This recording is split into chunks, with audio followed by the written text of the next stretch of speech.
Алардын терезесин караңгылатууга уруксат берүү жөнүндө мыйзам долбоору депутаттар арасында абдан кызуу талаш тартыштарды жаратып жатат. Ошондой эле айрым депутаттар Баткен маселеси, Ноокат Ош жолунун абалы жана ошондой эле мигранттар маселесин көтөрдү. Мына ушул проблемалар боюнча эл өкүлдөрүнөн кененирээк комментарий алабыз. Алдыдагы 10 мүнөттө биз менен болуңуздар. Динара Хашимовна, биз билгенден сиз ушу биринчилерден болуп, шайлоочуларыңызды кабар алыш үчүн Орус чергесине барып, мигранттардан кабар алып келиптирсиз. Алар сиздердин алдыңыздарга кандай талаптарды, кандай маселелерди коюп атат? Чындап эле шайлоо учурунда мен убада бергем да, депутат болуп калсам, мен биринчи силердин көйгөйлөрүңөргө көңүл бурамын депчи. Анан ошон үчүн баягы официалдуу түрдө эмес эле өзү жеке поездка кылдым.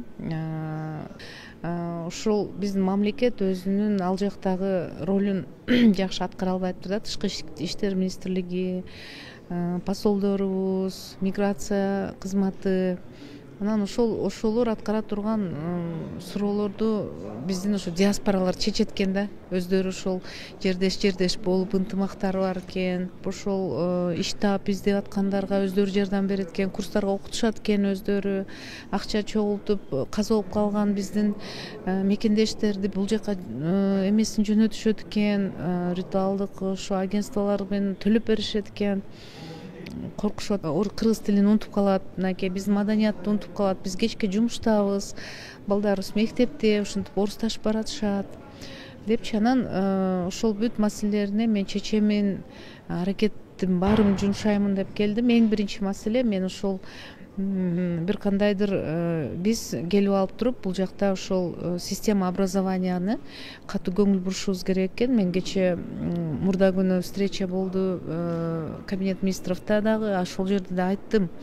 Ушул профтех образованияны полный буралы. Почему? Ушу эң чоң азыр муктаждык IT специалисттерди болот. Биз эмнеге үйрөтпөйт атабыз аларды? Эмнеге биз тилдерге үйрөтүп, ошол бүт лицейлерди айыл жеринде англис тилин үйрөтүп, анан IT технологияны үйрөтүп койсок эле ишти таап кетет экен достойный жактарга. Европага, Америкага, Канадага барып, жакшына достойный зарплата менен иштешпейби биздин балдар? Ал жакта гражданствону дагы алыш оңой эмес, алар ошондо кайра кайтып келет акчаны кылып туруп. Целый профтех образование бизде уктап атат деп кече айттым. Мен анан кийин ушу Байсалов менен сүйлөштүк. Мен эң чоң көңүлүмү ушу реформалагуу азыр бурамын деп чечтим. Эмил Рамидинович, өткөн аптада сиздер ишеним жана ынтымак фракциясы Баткен жергесине бардыңыздар. Жолдо баратып Ош Баткен Исфана жолунун Ноокаттагы бөлүгүн көрдүңүздөр, өзүңүздөрдүн көзүңүздөр менен. Буга чейин бул жол бир нече жыл мурда эле келишимдери даярдалып бүткөн болчу. Эмне үчүн жол башталбай атыптыр? Ушунун себебин аныктадыңыздарбы? Качан жол башталат экен? Саламатсыздарбы?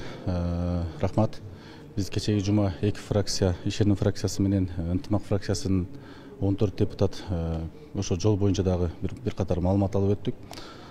Ал жол боюнча азыркы маалыматтар боюнча Жайка Япон компаниясы менен уже келишимдер түзүлүптүр. Кудайым буйруса ушул жылдын да башталат деген кабарлар беришип атат.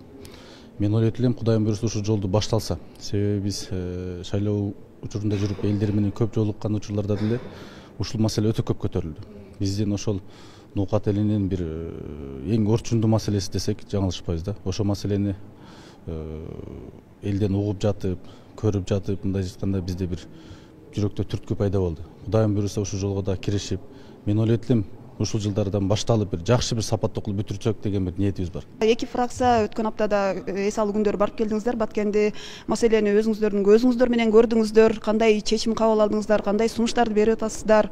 Фракция кандай чечимге келди? Бул эми жеринен көрүп келген, бул дагы өзүнчө бир жакшы нерсе экен да. Анткени ушул барган депутаттардын баардыгы мындан ары Баткен маселеси кандай маселеси болбосун, биз ар дайым эки колдоп колдой турган болдук деп келди да. Эмне дегенде биз биринчи кезекте ошол барганда ордунан өткөнкү чатак чыккан жерлерди жабыркаган жанагындай төрт көчөнүн өзүн жана ошол жердеги объездной жолдордун баардыгын өз көзү менен көрүп ошол жерде түшүнүк пайда болду.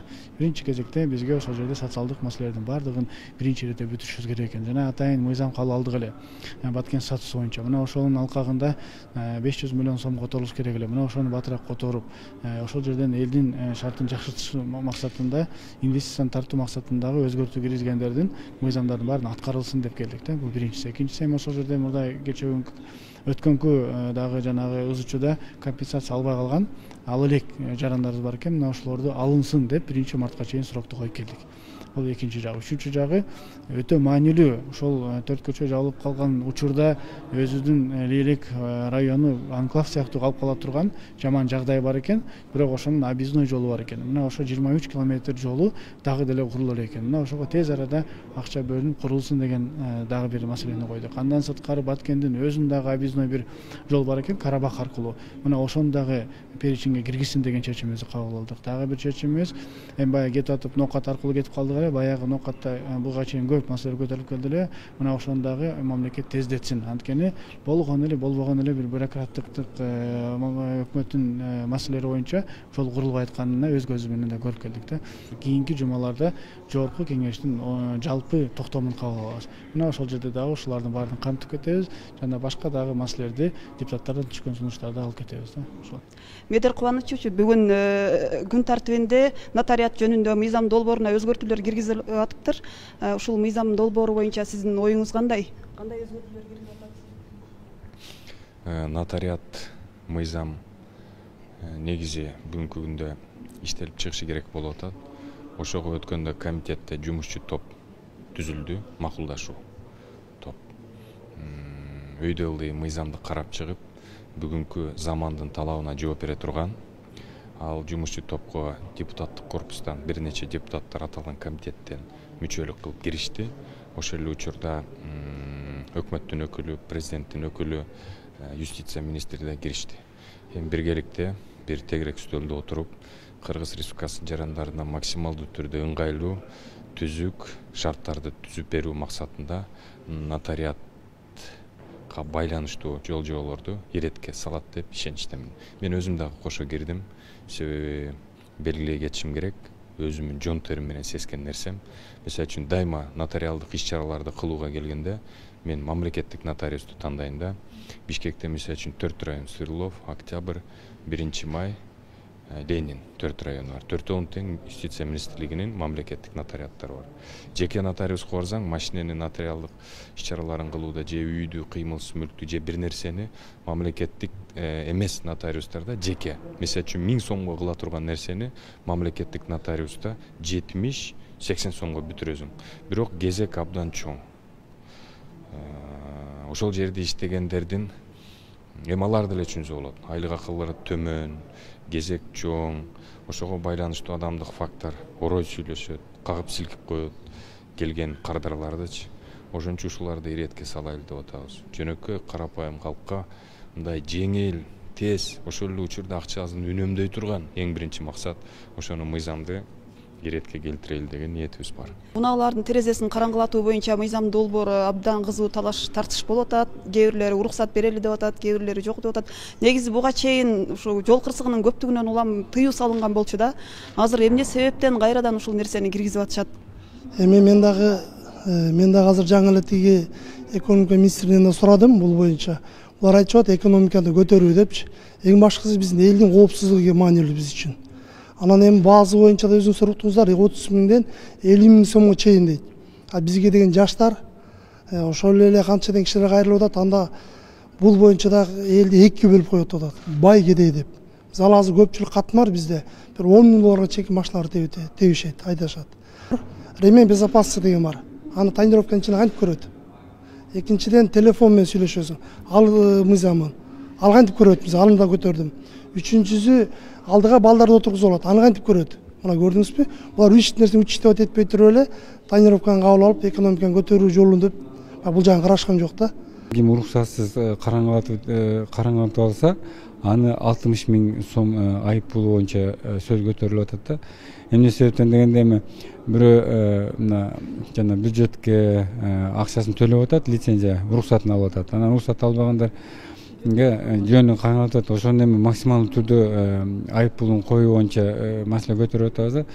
Бирок административдик кодексте эң максималдуу 17.500. Ошону кодекске өзгөртүү киргизип анан азыр айттык. Себеби айып пулун мамлекеттик автоинспекциясы аны көргөзүш керек да. Мына ушул мыйзам негизинде сизге ушундай айып пул төлөнөт деген. Анан азыр экономия министрлиги айтты, бул эске алабыз, бул боюнча иш алып барып атабыз деп ушундай жоопту берди. Андан кийин акчаларды эми кандай колдонушат? Мен ошону түз багытта целевой использование деп атат.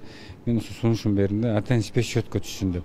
Биз дагы аны көзөмөлдөй алабыз. Анан өкмөт дагы айтып калат, ушу мына терезенин караңгылаткан боюнча ушунча каражат да түштү. Ушул каражатты биз түз багытта ушул жака колдонуп атабыз дегенде